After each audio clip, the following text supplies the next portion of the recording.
On top of meeting with U.S. President Joe Biden, ASEAN leaders also met with the U.S. Congress, the U.S. Trade representatives, the U.S. Commerce Secretary, and other U.S. top officials. Although deeper economic engagement with the U.S. is a key ASEAN goal, no formal economic frameworks are expected from this summit, as ASEAN is currently already committed to other regional free trade agreements, such as the China-led RCEP agreement. VOA's Jessica Stone has more.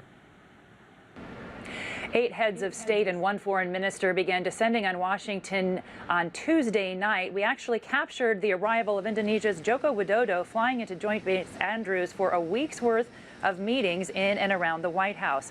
On Thursday, ASEAN members spent time on Capitol Hill meeting with congressional leaders. Kurt Campbell, the administration's top Indo-Pacific strategic advisor, says it's important for ASEAN leaders to understand and know how to work with lawmakers on Capitol Hill who are key players driving U.S. foreign policy. ASEAN leaders also met with the US-ASEAN Business Council, Commerce Secretary Gina Raimondo, and U.S. Trade Representative Catherine Tai before dining at the White House Thursday evening. While deeper economic engagement with the U.S. is a key goal of the ASEAN member states, we are not expecting any formal economic framework announcements during the summit. Remember, ASEAN is already committed to other regional free trade agreements, such as the China-led RCEP agreement. I think Biden must remember that ASEAN already has commitment to implement the RCEP this year, the Regional Comprehensive Economic Partnership, which unfortunately that is not in the ideal setting that the U.S. desire because it includes China.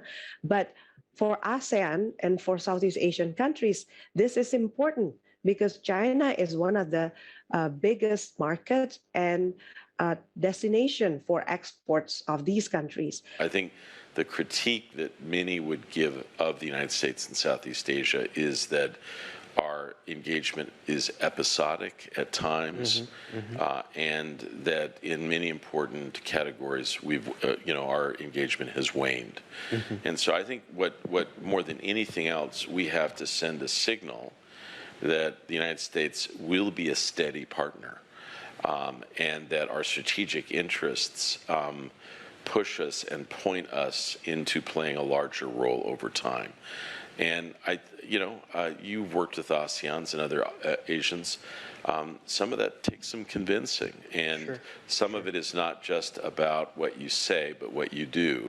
And on Friday, we expect the ASEAN leaders to spend most of the day at the U.S. State Department, where they'll be meeting with U.S. Secretary of State Tony Blinken, and each country's leader will get a brief one-on-one meeting with U.S. President Joe Biden.